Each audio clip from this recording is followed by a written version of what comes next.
Hello, everyone. I am so excited to be here with fellow podcasters. This is such a treat. I am Melissa Larina, and I am the host behind an interview with Melissa Larina, which is an interview style podcast that's delivered every single Tuesday from a US perspective to podcast platforms around the world. I am so excited to be here. So, I wanted to just give a little bit of context before we jump into this presentation. And it's going to be very, very much so something that's going to be coming from both experience, my heart, as well as just learnings from yesterday, right? So just yesterday, I actually had a wonderful podcast conversation with another fellow podcaster. And so my intention behind this conversation and this presentation is to leave you with some frameworks that you can then explore on your own time. I also want to just make a suggestion because I have it in the name right below this screen. I have there my website, melissalarina.com/questions. The reason why I have that there is because I invite you to actually sign up for the class that I delivered that tackled this exact topic, because my intention here is to approach it from a different angle than the one I already delivered on my website.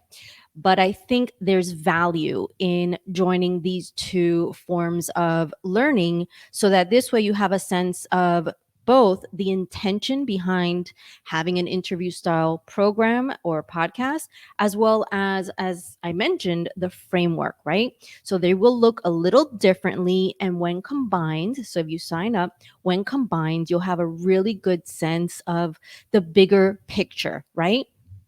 So, just so you know, I am so excited, and I would be absolutely open to real time questions in the comments field.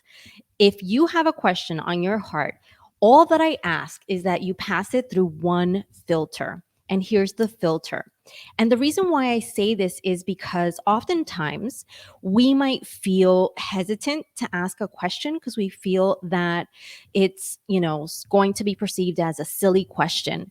And I want to just let you feel very, very at ease and let you know that as long as it passes through this one filter, you will be totally well received by way of a question in the comments field. The filter is this: am I sincerely curious and interested in hearing the answer to this question? That's it.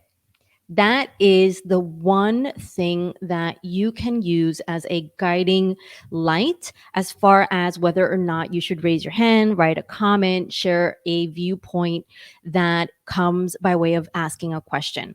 So, that aside, let's go through what this conversation will be focused on right now.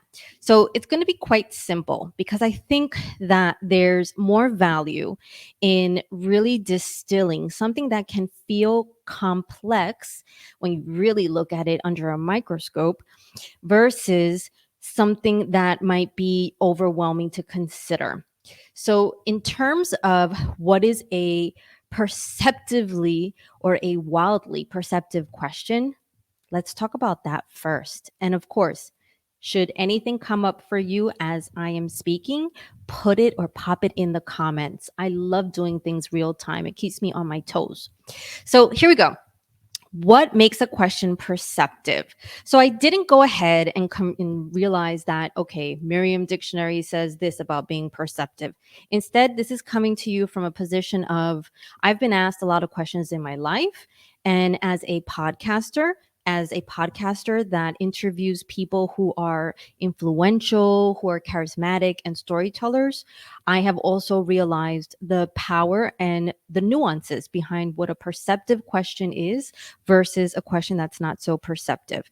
Here's an example. I was interviewing the founder of Poopery, Susie Batiste. As context, because I think this is a fun story to tell, it was 2 o'clock in the morning on my end of the world. I am a New Yorker, so I'm a second generation New Yorker who decided to relocate from the US to Australia about 3 years ago. And so in my time zone, it was 2 a.m., but for her, I think it was like 10 a.m. or something in Texas. And I remember I sent to her my list of questions ahead of our conversation. Now, as context, it's not to say that you have to do this if that is not your style, if you rather just like think top of your, mind on air, but this is my process. So I sent her a list about 10 questions, and in those questions, I had asked her things like, if it weren't for your trips to the jungle, as in she had done some of that, natural medicine sort of trips to the jungle where you end up really having a good sense of like your ego and you end up healing from trauma, etc. Fill in the blank. That was a question. If it hadn't been for your trips, I think she had like 19 trips or something to the jungle, then what? Right. So it was kind of like fill in the blank questions. I also asked her things like, okay, so how is it that someone can be more open, more receptive to receiving messages from the infinite universe? Right. So these were the sort of questions that I asked Susie Batiste. Now, Susie Batiste is a self made millionaire, and she has been on so many podcasts. And she shared with me, and during that conversation or that episode, she shared with me how she spent some time with these questions that I asked her, right? And she doesn't usually spend a lot of time on questions that are essentially sort of like media appearances. And she also said how much she appreciated the fact that I had asked her questions that really mattered to her. And I think that's a key distinction. That's the distinction between a perceptive question versus one that's just on the surface, right? And Susie went ahead to share with me that a question that is on the surface would read more like, what is your morning routine? And we've heard that question asked all the time. Actually, I think just today I was on a program and it was a live conversation. And that was one of the questions that was asked of the guest. What is your morning routine? And so the distinction is this. The distinction is, you're asking a perceptive question when you've done a bit of homework on the person that you're asking this question to. And it's coming from a place of you're being well informed, you're sincere. So that first, filter. But then on top of that, you're also considering how that one person on the other side of the screen or the table, if you're doing an interview for your podcast, is going to feel, just feel in that moment, right? Like you want to make them feel seen. And I think that is a piece of the puzzle of what makes a question perceptive. You've done some work, you have sincere interest in this particular topic, and you're asking this person because they have a very specific life experience that you would love to help them showcase in some sort of sincere and helpful manner. So that is to me something that when I get it back as someone who has been a guest on several podcasts, wow, it makes me feel absolutely delighted. It makes me come alive. It makes me bring all of my best ideas to that person as their guest. And it just makes me think about that fellow podcaster in a totally different light. Like, who doesn't want to feel seen? And I'm saying this in like an audio environment, right? Where you might not be like literally seeing people, but feeling seen can be also feeling heard. And so that's the big difference between what a perceptive question is versus one that might not be so perceptive. Not perceptive, pretty superficial. Maybe you're not super interested in the answer to that question, and you also are not doing it with an intention to help that person really showcase their best self or wisdom. So I think that's a really, really big point. So again, if you have any questions whatsoever, pop them in the comments and I'm happy to address them as I go along. So that's the first step. So, in terms of the other 2 points that I think are really important, and I'll go through them in a bit more detail. The other 2 points are this: if you have an interview style conversation on a podcast. And I would say the same translates if you are literally going on a job interview. The same translates if you are having a conversation with someone and it's a strategic partnership that you're seeking or a sponsor. Same thing. So, same rules apply. There are, in terms of that interaction, there are always three people that you have to be mindful of. Three people. So, of course, in a conversation, right, it's you. So you count. You actually count. Okay. And I think that gets missed a lot of times. But there's you, there's the person on the other end, right? So it's like the guest, the person with whom you're networking. And then there's someone that might not literally be in the room, but if you're podcasting, it could be your listener. If you're in a networking conversation, it could be the person that you're networking with, whoever they in turn have to then talk to about you, right? So, like if you're going for a job and they need to talk to their boss about you, so there's that third person. So, oftentimes there are three people involved. And then if I think about a strategic partner, I think about like a sponsorship opportunity, that third person might be one of the other decision makers as it relates to advertising budget for a podcast. So, let's go through that, right? Point by point. So, in terms of you, I think a lot of times our nerves get the best of us. And I think what happens is that we're interviewing someone or we're speaking with someone and we forget that we need to actually get something out of that conversation. What does that mean? So I've been podcasting, I'm about 114 episodes in. What have I gotten out of being a podcaster and being in touch and in contact with so many beautiful humans as far as my guests?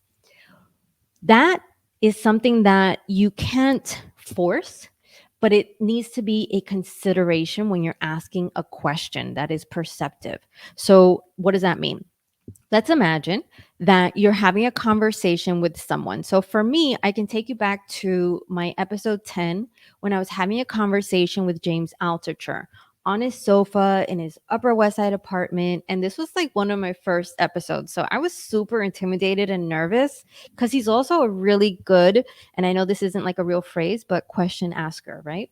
And so he has his own podcast. So in that interaction, it was me, it was James. It also happened to be like this production crew that was made up of like misfits essentially. It was another podcast guest who helped do the camera work, and it was a military mom who helped me with logistics. So there were other people in the room, but ultimately, when I think about this, three-person sort of way of thinking about interviews, it was me, it was James, and then it was like a listener.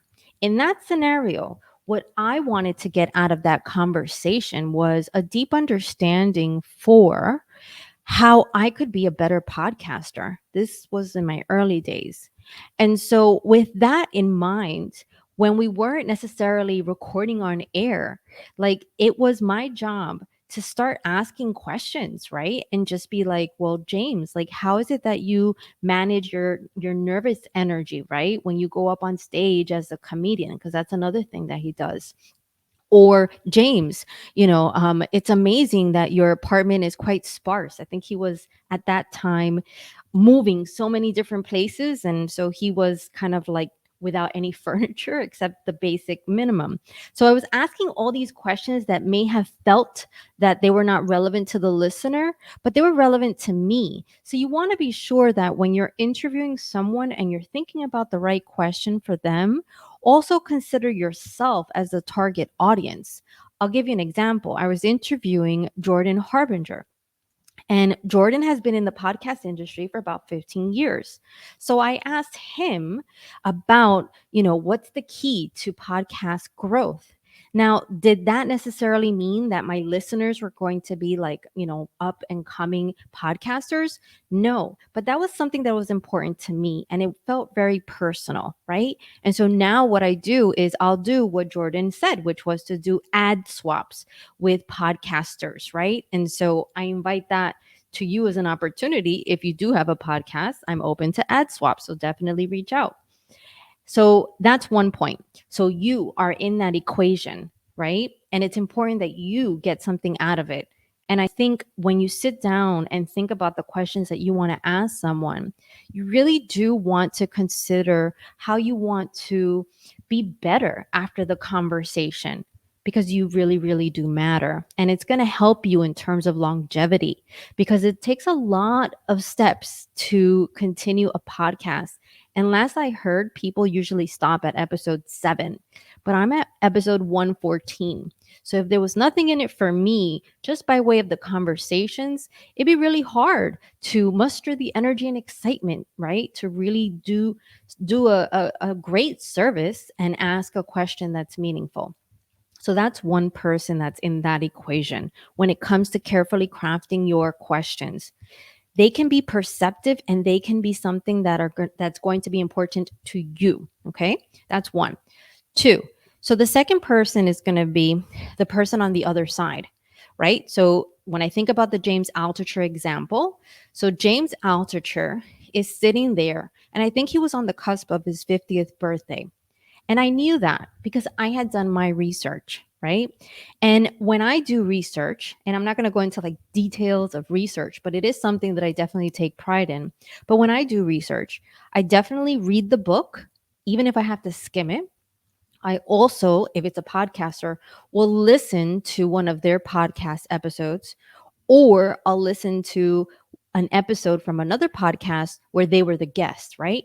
Because you want to have a good sense of the questions they've been asked before. So you want to be sure that the person on the other side understands that you did your homework. You did some homework. Now, there's also thinking in the way that Larry King thought, which was that he rather sometimes, and I'm not certain his entire method, but there was a lot of content in terms of the way that Larry King approached interviewing. And it was that he wanted to go into the conversation with the same sense of not knowing as a listener that is watching him on TV. For me personally, as a source of confidence, if I'm speaking to someone that I think is like intimidating in any way, I like to go in prepared, right? So again, I'm thinking about that person on the other side. If they're a person that has in your mind a big name or you feel intimidated by, this is actually where preparing your questions ahead of time help. So when I spoke with Susie Batiste, first of all, it was 2 o'clock in the morning. So I had to really think through in a very clear headed manner, what I was going to ask her, because it was hard for me to go real time at 2 a.m. as a mom with 3 little boys and basically just be like crystal clear in my message. That would have been a hard thing to do. So that's one piece of the puzzle. So now when you think about Susie, when you think about James Altucher, when I think about David Meltzer, all of these people have been on my podcast. When I think about them, what mattered and what you have to think through when it comes to coming up with some of your questions is, how is this question going to make them feel? So it's important to ask yourself, how is this question going to make them feel? So this was the interesting bit as someone that was learning early on. I remember asking James Altucher a question and I was just so nervous. It was like a bundle of nerves, right? And I was so nervous and it made him feel on the defensive, right? So we don't get it right all the time, but it made him feel on the defensive. That was the vibe that I got. And so that totally kind of put me off kilter. However, I learned from that.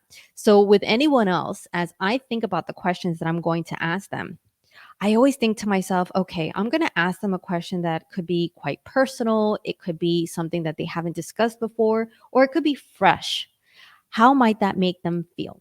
So when I interviewed Cal Fussman on my podcast, what I did was, knowing that his dad had just passed away, I had asked ahead of time if I could ask him about that experience in a way that would be of value to listeners who might be living far away from their family, right? So you want to be mindful of how that question that you're thinking about, that you are putting together, is going to make someone feel.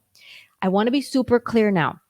So, as far as the construction of the question, again, definitely check out the link that I have here, melissalarena.com/questions, because I do a little bit more about the construction of a question and what makes it perceptive versus not perceptive. But for purposes of this conversation right now, the most important part is asking for some sort of, you know, guidance, or not permission, but just getting a sense, like, how might this land? And it's better to do this off air than on air. So if you don't have time beforehand, maybe it's like a second before you begin to record and you just say, hey, is this topic something that you're comfortable talking about? Otherwise, that's a consideration. So, as I mentioned, there's always three people in the room. One is like an invisible person, your listener, let's say. But right now, I just talked about two of them, two out of the three. So, again, it's you yourself, because we want longevity as far as being a podcaster. So, you must be interested in the actual answer to the question in a way that is actually personal to you. Okay. And then, of course, I just shared the person on the other side. And when it comes to something that's highly sensitive, it's important to just gauge from them how they would feel pertaining to talking about a particular topic. But then at the same time, having it be very open ended.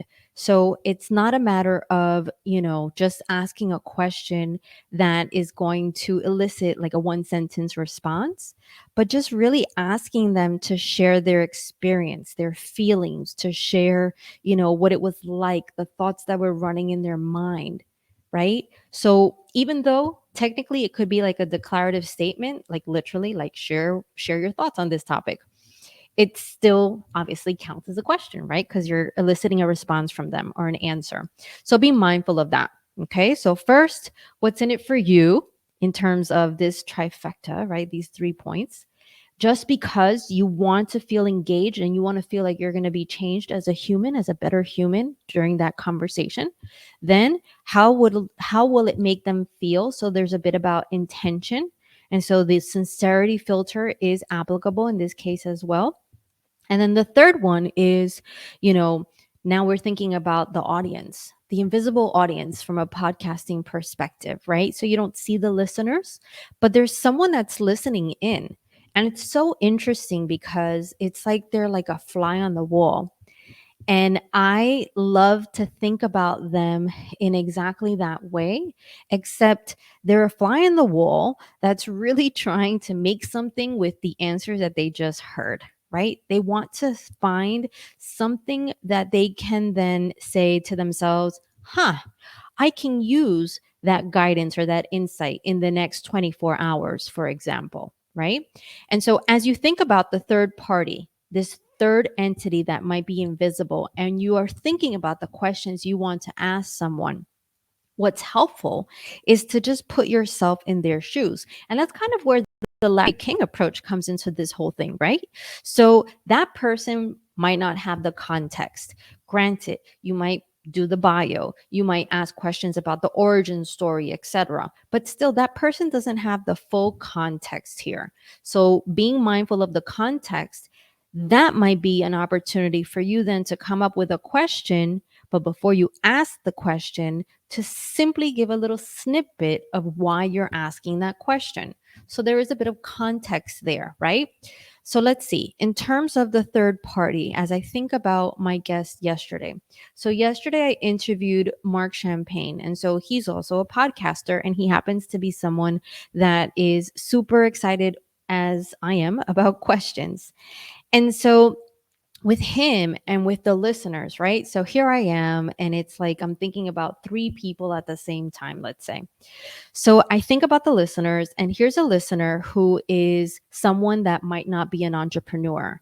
A lot of the people that listen to my podcasts are people who are at a crossroads, or people that have made the decision that they want to start their own business or be self employed. And so being cognizant of that, it's really important to consider when I ask questions that there's something of relevancy to that person where they are today. So, yes, their ambition matters, but where they are today is super important. What do I mean by that? So, when I had a conversation yesterday with Mark, what I asked him had nothing to do with my reality nor his current reality, but understanding that my audience might be a lot of people in multinational companies. I asked Mark, okay, let's say someone is in a boardroom and they're hesitant to ask a question because they're afraid that someone's going to say that that's a dumb question. Or they ask a question and they feel vulnerable, like they just put a bullseye target on their back, right? Like, how do you handle those emotions?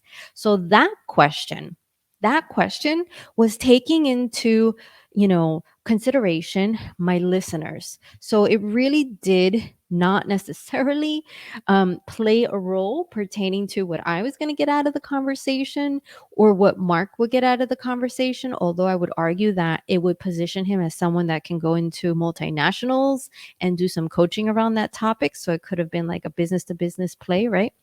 But at the end of the day, I was thinking about my listeners. And so I think thinking about those three entities is really, really important. Now, let's say that you're sitting there wondering to yourself, how am I going to be thinking about these three things at the same time when I'm interviewing and I'm thinking about like my sound quality, or I'm thinking about the fact that maybe my kids will walk into the room and like just cause a commotion. I've been there. That's why I'm saying that, right? So I think the pandemic was particularly interesting for mom podcasters just because that was a very real thing. So here's the point there. It is not necessary that you are thinking about these three things during the real time conversation. Okay. Instead, what's really important is that you are truly, truly present.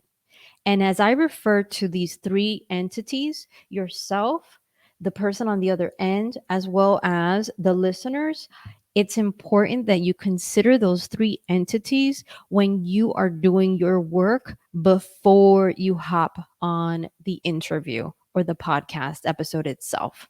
So, this is part of pre work. And when I delivered this presentation to my audience, right, via the link that's right there by my name, what came up for them, what they told me they got the most value out of was the importance of preparation. The importance of preparation. That is what they came out of that conversation really believing and understanding in a very meaningful way. And so that's when you take into account these three entities, right? Yourself, the guest, and then anyone that's listening on the other side. You take into account these entities as you are preparing the night before, the week before, the day before, whatever it might be for the conversation.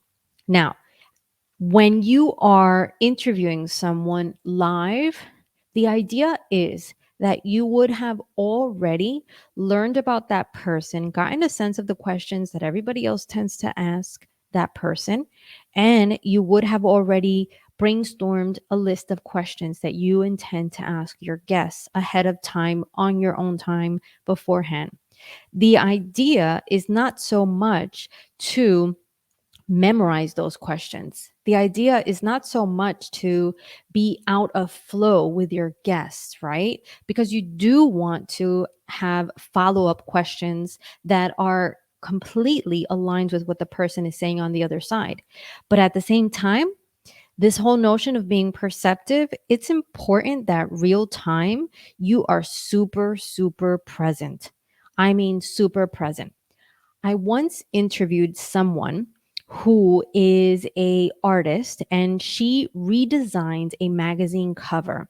She was so mad because she saw a magazine cover for teen girls. Her name is Catherine Young.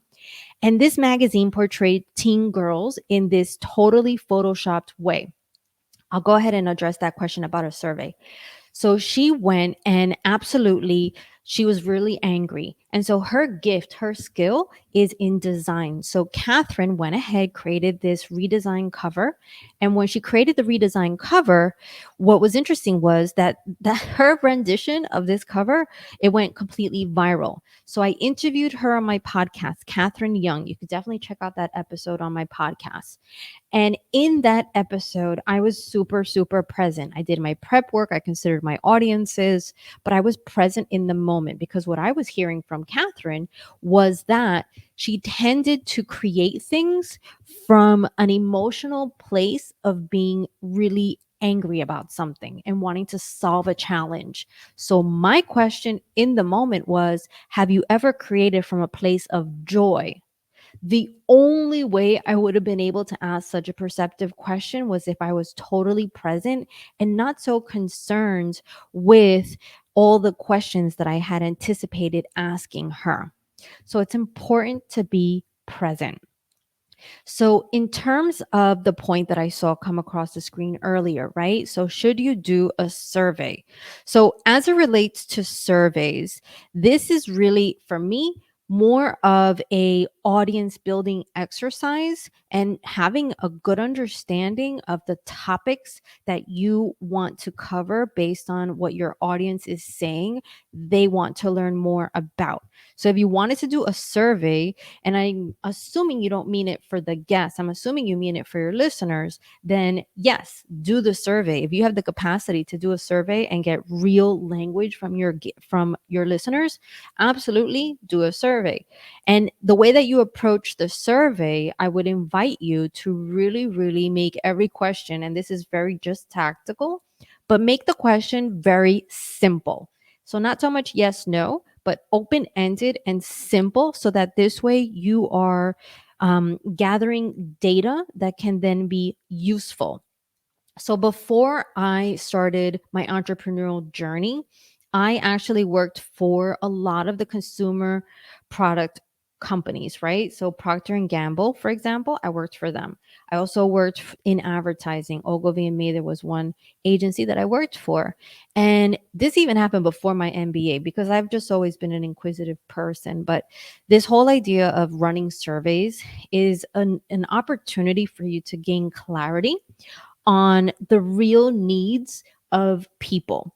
And a lot of times you just have to be mindful, right? So the person, depending on whether they're anonymous or not, they might not necessarily be 1,000% truthful with like their opinions and the way that they behave, but you've got to give them an opportunity to use the words that they're looking for, right?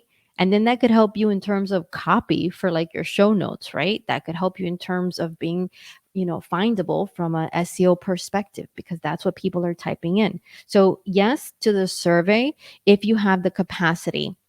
What I would say with the survey is that you really, really have to comb through those questions and just ask yourself before you put it out to the world.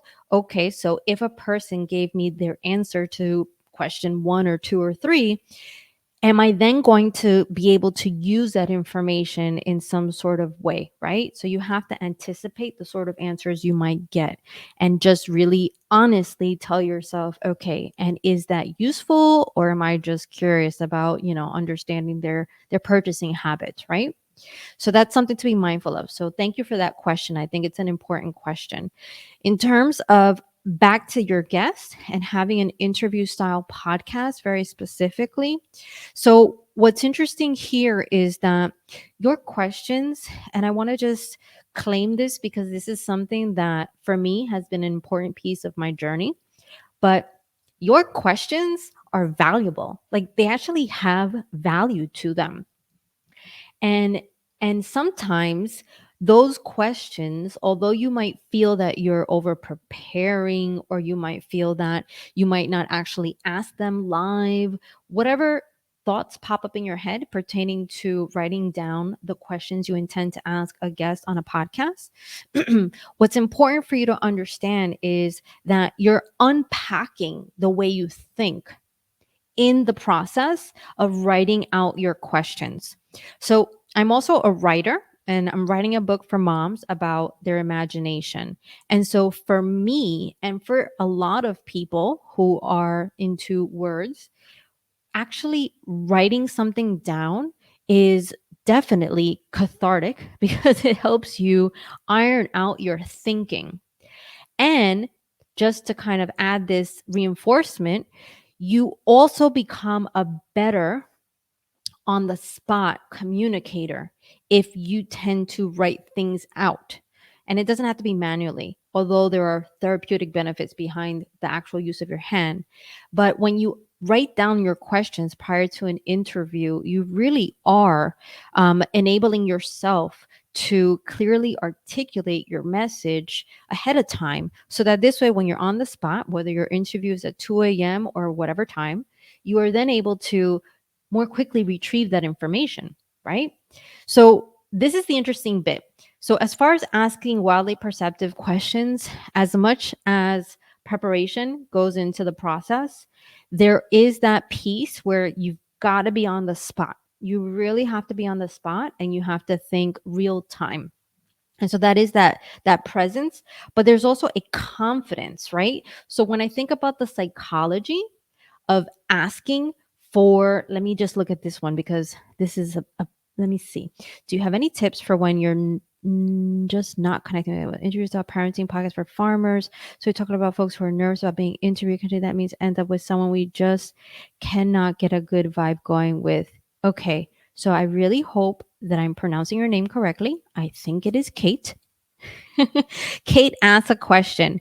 So let's say you're in the process of interviewing someone, and maybe that person is nervous about being interviewed, and maybe you don't have a good vibe going on with that person. So this is really interesting, Kate. So from my position, what I have realized is that different people bring certain emotional vibes to the conversation. So, for example, I interviewed a mom, so to your parenting style, but it wasn't a farmer mom. But I interviewed a mom. Her whole family has autism, and she has autism too, right? And she shared with me that she was so nervous during the interview, like of the interview. She had asked her husband, like, oh my God, I'm super nervous about the interview, right?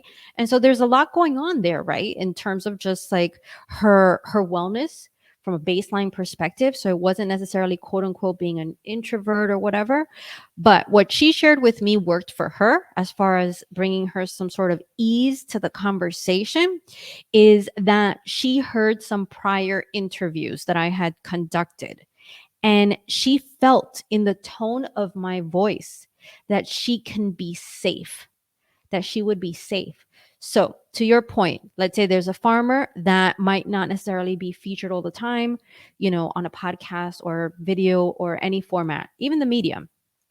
What I think is important in that moment for you as someone that's leading the interview to do is to check in with that person. I'm not saying to ask them overtly, do you feel safe?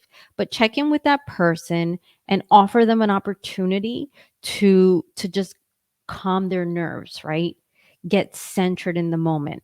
And so that you can only do if you're super present and you're having a conversation. You could even just say that you yourself need a second to center yourself. Let's just imagine. So you don't have to put them on the spot. You could pause the interview. If it's live, of course it's a little more difficult to do, but you might want to just bring up the fact that you were so excited to have a conversation with them, and you would want them to really shine brightly. And do they mind, can we just like pause for a second and just breathe and then start back up again, right? Or you can, even if you're feeling that it's like hard to like reconnect, you can even then just ask for a quick break and then find it in your heart to just empathize with the fact that this person might just not feel comfortable. They might feel vulnerable. So it takes compassion for sure, but it also takes action. And as the person that is in charge of the podcast, let's say, it's your job to really bring something forth that is going to interrupt or disrupt some sort of bad vibes, right? So with that mom who has autism, so with her, she came to me saying that she felt safe. And I had never imagined anyone not feeling safe when they're being interviewed on a podcast, because I'm very comfortable and I love talking to people, especially strangers. I really like talking to strangers. But for her, it was just a point that she made that then made me feel so good. I was like, wow, if I could help someone feel safe, like sign me up, day and night, 24/7. Isn't that a beautiful thing? And I think a piece of that was I read her book. She wrote a book. Now, writing a book, I know how much love is poured into writing a book, but I read her book and that brought to me some sort of like incoming compassion. So I knew that I needed to be more patient in the interview, right? And the reason why this mom or my guest brought up that point that she felt safe with me was because of one of my questions, which it came from a place of being a mom to three boys who do not have autism. But literally the other day, I had gotten a call from a mom who does have a child with autism, and she came to me apologizing for the behavior of her child towards one of my kids. And I didn't know what to do. So, my position to my guest in that moment, I asked her for her advice, right? And this was part of the podcast interview. And so it was in that moment when I was thinking about myself in essence, right? When I think about the three different sort of parties that you might consider when you're crafting a question, when I thought about myself and how I can work through the dynamics of the current educational system with people that have completely different needs and abilities, that's when she shared how nervous she was before a conversation, and how by listening to one of my episodes before, she was able to like calm herself, and how during our conversation she felt heard and safe enough to bring up super vulnerable points. So all of this to say that when you're in the middle of a conversation and something feels off, I've got to say, you've got to really like call it out in a very kind, gentle way. And I'm not saying in like a New York intense in your face sort of way, but definitely call it out. Do something, because that conversation can absolutely turn in a way that is quite beautiful and quite valuable to the listeners. Because in that moment, when my guest was revealing how vulnerable she was, there were people listening, right? So that third person that might be invisible, there was a listener who most likely has felt that way before. And I think to hear the real talk between a mom to a mom was probably something that really consoled someone. And that's the one thing I will say, right? First, I love asking questions. So that's my starting point for me. I've even, as young as I could recall, I would get in trouble for asking so many questions, but it always came from a sincere spot. And I really do feel that there is value, innate value in asking a question when it comes from the right place. Okay. Even if it's a spot where you're just trying to interrupt a wonky conversation, right? If it comes from the right place, if your job as a podcaster is to obviously support the people that are listening, but then also have that guest leave the conversation feeling like they made a big contribution, then it's okay to interrupt the flow, so that this way you have an episode that you're proud of, and they have a conversation or a feature of their story that they're proud of, because ultimately you want them to then share this story, right, with other people. And so you want them to feel like they were heard. And this goes even in a situation where you might not agree with every single thing that they say. So I wanted to just, kind of reinforce those things. So the psychology of asking questions is as much for you as it is for the other two parties that you might want to consider. And when it comes to putting together these questions, they don't need to be so complex and long-winded. They can be simple, but they need to be thoughtful. I'll give you an example. So when Susie Batiste had told me that most people ask her, "What's your morning routine?" Like, that is so overused. And like, that's totally cool if you really don't know your guest at all and it's like super last minute and you just need to like pop right in and like start a conversation. I don't know if anybody is like just, whisked into like some sort of podcast interview setting. That's fine. It's a good place to start. But let's just take it one step further, right? So let's imagine super basic question, what's your morning routine? And that's kind of what you hear everywhere. So how can you just add a tiny little perceptive twist to that, right? You might say something like, a lot of people who are in the venture capital space, they think more about biohacking from a, pop a pill and I'll think more quickly perspective. So I'm bringing a lot of prior knowledge into this about that space. That's how you can start pivoting your question, right? So that might be the context as an example that you begin your question with. Then you go into curious to hear about your perspective. How do you approach your mornings? Do you include biohacking in your process? So that's a twist, right? It's still the basic question, what is your morning routine? But what you just did, or what I just did real time, is I took into consideration some of the very common things that might be occurring already for that person in their circles. And so I'm almost inviting them to distinguish themselves on air. Again, that question comes from the fact that I've read a lot about, what's happening in San Francisco and biohacking, and it's just an interest for me. But you could do the same in any field. So take a farmer, let's say, right? So depending on your experience with farming, I don't have much experience with farming.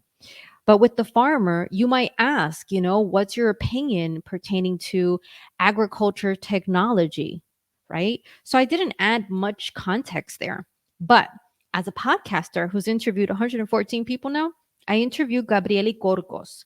And so he was the producer of the Extra Virgin show on the cooking show many years ago. And I asked him about, having these mechanical cows or something on his farm. And so then we started talking about agriculture technology, right? And so that was a question that came up in that conversation that I then can reuse and tweak for another conversation. But when I reference where that comes from, so I interviewed Gabriel Corcos, and this is how he sees agriculture technology in his space. And then I asked my current, fresh, brand new guest the same question by providing a little bit of that context. All of a sudden, it becomes perceptive, right? And also insightful because it's like, I'm aware that this exists in your space. I know how someone else uses it in Tuscany. Curious to hear how you use it in, you know, Boise, right? So that's how you can also make something perceptive.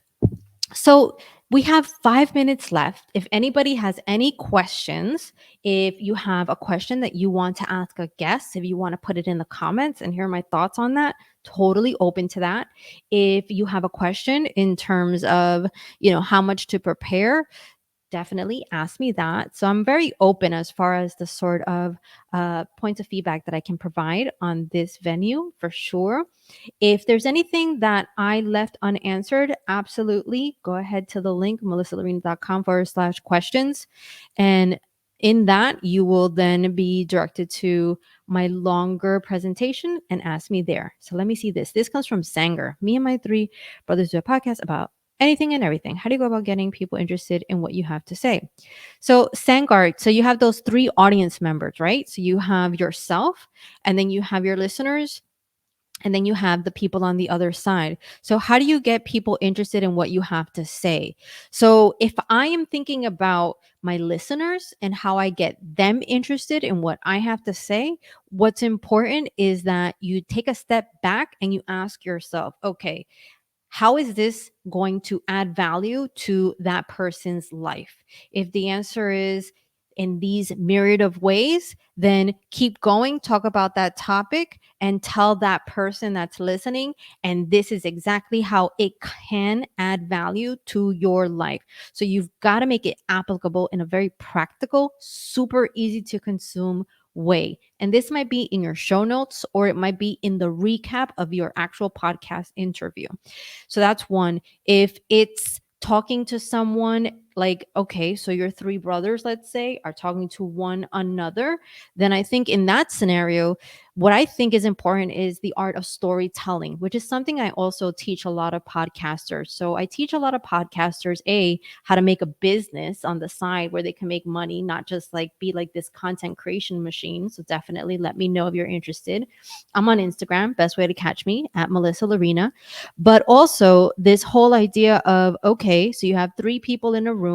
How can you really have a smooth conversation where people are going to want to hear what you have to say? So ultimately, use stories, right? So if you have a topic, it could be the most random topic, a brown paper bag. You could say to yourself, I remember when I was in lunch, as a little kid, and we'd be in the cafeteria, and I would bring my lunch in a brown paper bag. And wasn't that a waste of material? Now with sustainability, like this is something that I think we need to look into and maybe not have these disposable brown paper bags. That's a story. That's how people's ears perk up. So if it's something that's like total random, like a pencil, this is like a holiday pencil I have randomly. Think to yourself, what's a story that makes this pencil relatable? So that's your answer. That's how you make something relatable. Thank you so much. I would love for you to definitely follow me, an interview with Melissa Lorena.